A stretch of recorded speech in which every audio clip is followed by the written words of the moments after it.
This car wasn't yet for sale in your country, but it could be in the future, so I feel like introducing it now because we finally have a strong competitor up against BYD at this price point, and it's really a good one. Guys, meet Mona M03 by XPeng.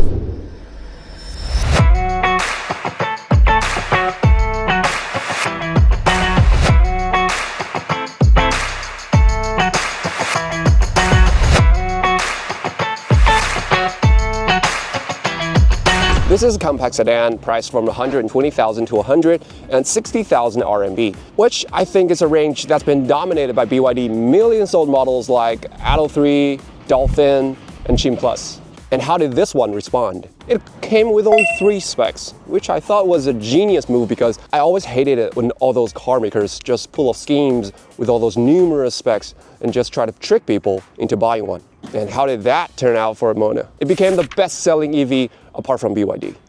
What we have with Frank's car, by the way, Frank is our cameraman and editor, is a mid version of 620 kilometers under COTC standard. So with 130,000 RMB, you get this.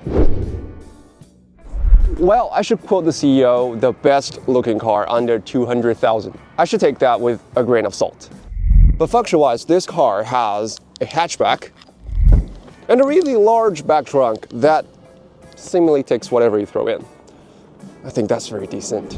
And I just love how they offer this 19-inch wheel as an optional. So for 4,000 RMB, you get this. You get this rim, and you get the tire of Michelin E-Primacy of 235, which is way better than the regular and ordinary 215.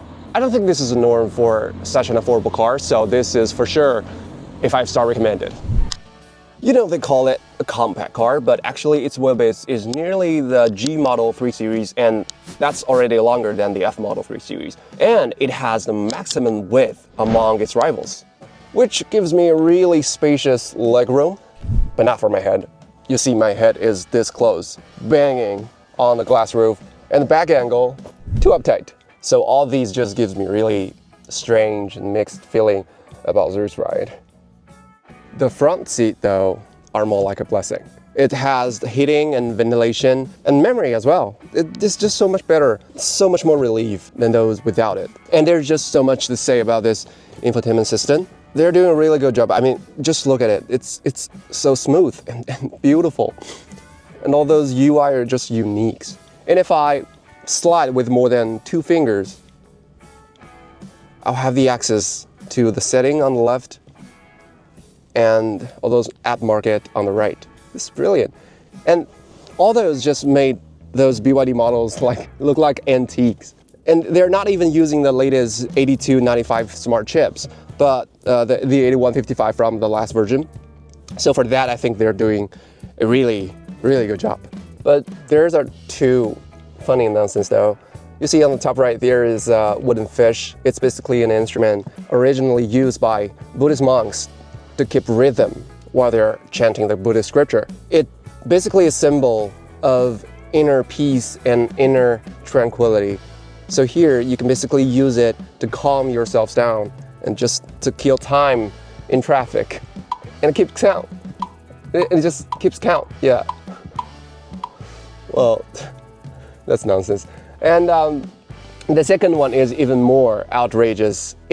You see a peach here, but basically it's an instruction for casual exercises. Yeah, it came out wrong. It may come out wrong, but it's basically for your health. You just flex your anus muscles and get loose. And repeat that over and over again under the instruction. Yeah. Flex. Hold it.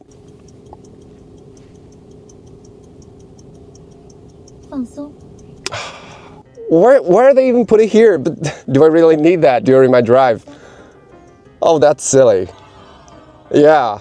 But seriously, I can do with more buttons on the dock, so I can set the auto parking and manual lock and the 360 visual at one time. There's a problem with the map. The lane tip is just too small to read, and it's just way too dangerous. So finally, we are on the road. This is a front-wheel drive car with 220 horsepower, 0 to 100 in 7.4 seconds. That's basically a standard and regular thing for nowadays EV, but it used to be a hot hatch level acceleration. For that, I think there's nothing too bad. It has a top speed of 155 kilometers per hour. That's 5 lower than the Atto 3 and 5 higher than the Dolphin. But I don't think that really makes any difference because you guys would stop pushing it before the consumption just goes crazy at 140. Comparing to the Multi-Lynx, this car has a torsion beam. That doesn't really help with the comfort at all. Actually, it's kind of torture with all those major bumps and potholes. And it's not gonna make you drive faster. But just for daily drives where Xpeng actually put heart in, I think it's fine, it's okay. At least the steering rack is stable and it feels really good on my hand with the leather. The weight of this car is 1.7 ton. It's relatively light, so it doesn't struggle with the range. It can go easily over 400 kilometers, even in winter with the AC on. That's almost a tie with Tesla Model 3, and it's already smoked all those slow runners like Polestar 2. But there are drawbacks. Frank never really charged it to the full at the charging station outside of our base. It seems that you can only do that at those Xpeng charging station. This car has the L2 Smart Drive. It has all those lane keep, lane change control, and adaptive cruise control. But some of them don't really deliver, you know? Especially in Chongqing, it's pretty hard for Smart Drive. It's either unavailable, the LCC is either unavailable or just interrupted out of the blue. And there is the color. Yes, the color. You may see everything fine from your side. I did too, actually, at first, until I see everything in the wrong place. Well, no biggie. If it doesn't kill me, it will only make me stronger. Well, I think this car has managed to present itself with a clear image. Refreshing, generous, and a little goofy in some ways. But anyway, it literally saved Xpeng from a financial crisis. And I think it might have explored a new path for all those emerging EV makers. Make a cheap car, but a good one. I'm Jack, and this is Where to Go. We'll see you soon.